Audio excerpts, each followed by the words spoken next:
Et coucou tout le monde, ici Mia, bienvenue dans cette nouvelle vidéo. Aujourd'hui, et je vous l'avais promis la semaine dernière, on va parler de Diffey sur Comet pour que vous puissiez le connaître un petit peu mieux. Et comme ça fait un tout petit peu plus de 6 mois qu'il est avec moi, j'ai appris à le connaître quotidiennement et on a passé beaucoup de temps ensemble à faire des bêtises. J'ai bossé beaucoup de temps à le soigner, comme vous l'avez vu dans la dernière vidéo, et on a passé beaucoup de temps à s'aimer, à travailler, à se connaître, voilà. Donc aujourd'hui, Diffey sur Comet pour que vous puissiez le connaître presque aussi bien que moi. C'est parti. Fait numéro 1 sur Comet. Comet a déjà eu une famille, il est né au ranch de Starshine et il a été acheté une première fois pour une période de 6 à 10 mois. La personne qui m'a vendu le cheval ne savait pas trop et cette famille l'a abandonné. Au bout de cette courte période, donc, elle l'a réabandonné devant les portes du ranch, voilà, là où il est né. Et ils ont dû trouver un propriétaire pour le racheter assez vite parce qu'ils n'avaient pas les moyens de le garder, mais en même temps, ils avaient besoin de le garder un petit peu pour vérifier qu'il allait bien, etc. Et donc, c'est le monsieur qui l'a racheté qui me l'a vendu. Voilà, c'est transaction en transaction. Et on pense d'ailleurs que c'est cette famille qui a détruit les bases de sociabilité de Comet, et chez les chevaux, et chez les humains. Donc, je ne leur dis pas merci, mais en même temps, j'ai pu avoir Comet. Mais quand même pas merci.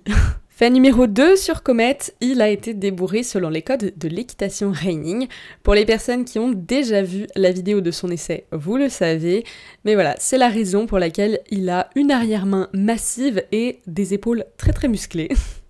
Et c'est aussi grâce à ce débourrage en douceur qu'il répond aux aides de manière si fine et si délicate. Et ça, j'aime beaucoup. Comet a énormément de surnoms aux écuries, la plupart c'est moi qui les trouve, mais le plus populaire, celui qui est utilisé à peu près de tout le monde, et particulièrement des palefreniers, c'est Coco le maraud. Oui, maraud comme l'insulte au Moyen-Âge, pour la simple et bonne raison que Comet, dès qu'il se trouve seul ou que quelque chose ne va pas selon ses envies, il tente de s'enfuir de son pré immédiatement, il a du mal à respecter les barrières. Et c'est un cheval assez capricieux, si je puis dire. En tout cas, quand les choses ne vont pas assez vite pour lui, eh ben, il pète une durite. Et j'ai beaucoup de mal à lui apprendre la patience. Parce que moi-même, des fois, j'en manque. Mais je pense que ça va venir un jour. Mais les palefreniers en ont généralement marre. Mais bon, je le gronde. Mais je l'aime trop fort. Voilà, c'est compliqué avec sa petite bouille de s'énerver contre lui, et je peux comprendre aussi, moi-même je manque parfois de patience, donc je ne peux pas lui en vouloir de me ressembler, et parfois ça me fait même un petit peu plaisir, mais chut, il faut pas le dire. En parlant de noms et de surnoms, pour le fait numéro 4, je vais enfin vous donner le vrai nom de Comet. Je crois que je ne l'avais jamais fait parce que je ne le connaissais pas et après je l'ai acheté et je pense que j'ai oublié totalement de le dire. Comet a un nom extrêmement long et à l'élevage de Starshine, ils ont tous un très long nom, voilà, qui correspond en fait pour rentrer dans le studbook de Jorvik.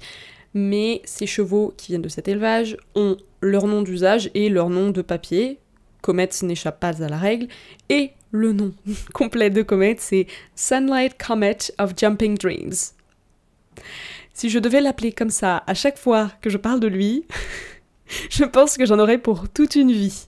Voilà, c'est très long. Mais bon, écoutez, je trouve que ça sonne bien, c'est un petit peu américain, ça fait un petit peu Spirit Stallion of the Cimarron, ou ce genre de film, un petit peu le cheval sauvage, Jumping Dreams, je sais pas, ça, j'aime beaucoup, c'est très poétique. Fait numéro 5, plutôt un inconvénient qu'un fait, pour le coup. Comet est magnifique, d'accord? C'est un magnifique pigris, il est très beau, et tout ce qu'on voudra. Et il a une magnifique liste sur la tête. C'est vrai qu'elle est belle, cette liste. Mais elle descend sur le bout de son nez, et il a la peau rose sur le bout de son nez. Et du coup, je dois me lever tous les matins, aux aurores, pour lui mettre de la crème solaire, chose qu'il déteste par-dessus tout.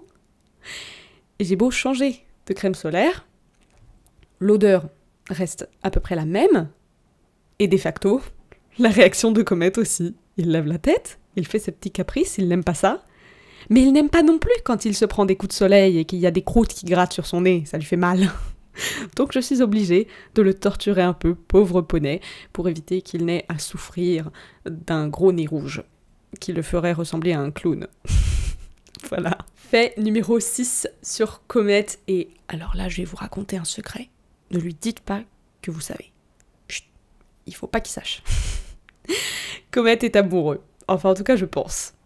Pour la petite histoire, Galad, qui est donc le nouveau cheval de Sam, et qui a 8 ans, il est aux écuries depuis environ 5 ans, donc ça fait un petit bout de temps, et Comet est donc arrivé il y a à peu près 6 mois avec moi, et au début il a eu du mal à sociabiliser, etc. J'ai réussi à lui bouger les fesses et à modifier un petit peu l'ordre du troupeau pour qu'il puisse s'intégrer.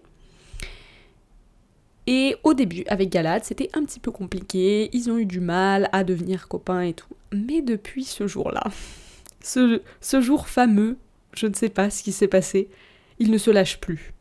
Ils se font des gratouilles, ils chassent les mouches ensemble pendant la sieste, ils mangent ensemble, ils jouent ensemble constamment. Et quand Galad n'est pas avec Comet, ou inversement, ils crient, ils hurlent quand ils voient leurs copains s'éloigner d'eux, et c'est le moment déchirant de leur journée ou de leur semaine. Et voilà, je pense que Comet est très très amoureux de Galad, et ça me fait beaucoup rire, voilà, c'est une ironie du destin.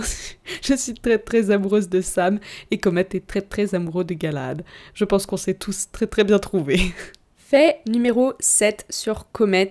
Ça ne m'enchante pas de le dire, mais c'est la vérité. Comet est un cheval très très stressé. C'est aussi la raison pour laquelle il avait du mal à sociabiliser. Déjà avec les chevaux et ensuite avec les humains. Il a beaucoup de mal avec les humains qu'il ne connaît pas et qui restent trop longtemps auprès de lui. Il finit toujours par se cacher derrière Galad ou moi ou les deux. Et c'est assez compliqué. Il a mis du temps à accepter les palefreniers, à moi évidemment aussi. En dehors du travail, il a du mal à accepter les autres. Par contre, quand il travaille, eh bien, il arrive très très bien à, je sais pas, changer d'état d'esprit et juste se concentrer sur ce qu'on lui demande. Et ça, c'est très bien, ça lui enlève un petit peu de stress, mais bon. La raison pour laquelle il s'est coincé le dos, c'est aussi parce qu'il est tendu constamment et qu'il n'arrive pas à relâcher la pression et à souffler. Je fais de mon mieux pour le soulager et l'aider dans cette démarche d'arrêter de stresser, mais ça reste compliqué pour lui. Fait numéro 8 sur Comet. Bon, ça, ce sera pas une nouveauté, mais c'est quand même un fait. Comet s'est blessé au dos en fin avril 2022, donc ça faisait pas si longtemps qu'il était avec moi, et ça a été compliqué, mais il va très très bien maintenant, et il a une routine très très stricte avec des massages que on m'a donné pour quelques semaines après son rétablissement, mais je continue de l'appliquer. Comme on dit, il vaut mieux prévenir que guérir, et du coup, il marche très très souvent, donc il a gagné pas mal en endurance, et voilà, si je suis son programme, et que je reste raisonnable dans mes demandes, et que je ne le force pas trop, et encore une fois, que je ne le stresse pas trop, eh bien, je peux le monter parfaitement, et il ne souffre absolument pas. Voilà. Fait numéro 9 sur Comet. L'anniversaire de Comet est le 11 juin et il a eu 7 ans en juin dernier, voilà, et il toise toujours 1m55, qui est pour moi la taille parfaite. 10e et dernier fait sur Comet, et c'est en fait, voilà, vous allez entrer un petit peu dans son intimité, dans notre intimité à tous les deux. J'ai appris que sa friandise préférée c'était la carotte, je l'ai appris très très rapidement quand même, et il adore manger ses carottes, en fait les mâcher au-dessus de l'eau pour en cracher des morceaux, et après manger la bouillie, voilà. C'est pratique en été, du coup il s'hydrate parfaitement, mais c'est pas très ragoûtant à voir, voilà. Comet adore les carottes bouillies dans l'eau froide. Bon appétit. Et voilà, vous en savez maintenant un petit peu plus sur Comet, le cheval qui partage ma vie depuis un petit peu plus de 6 mois. Je le connais pas non plus parfaitement, hein. Je le vois quotidiennement, mais ça fait que 6 mois que je l'ai, donc il se peut qu'il y ait des changements dans ces faits-là, notamment sur le stress, hein. J'espère qu'il va y avoir des changements, j'y travaille en tout cas, et j'espère également que cette vidéo vous aura plu. J'ai essayé de varier les sujets plutôt sérieux et légers. Voilà, je me suis dit que ce serait plus intéressant comme ça. Dites-moi ce que vous en avez pensé, si ça vous a plu, et si je devrais faire ça aussi pour Taiga et Tundra dans un futur plus ou moins proche. En tout cas, moi je vous fais des très très gros bisous. Je vous dis à la semaine prochaine. Je ne sais pas encore ce que je vais faire la semaine prochaine. Je ne peux pas vous donner d'indices cette fois, mais bon... En tout cas, je vous fais plein de gros bisous. Je vous dis à bientôt dans de nouvelles aventures. Bye bye.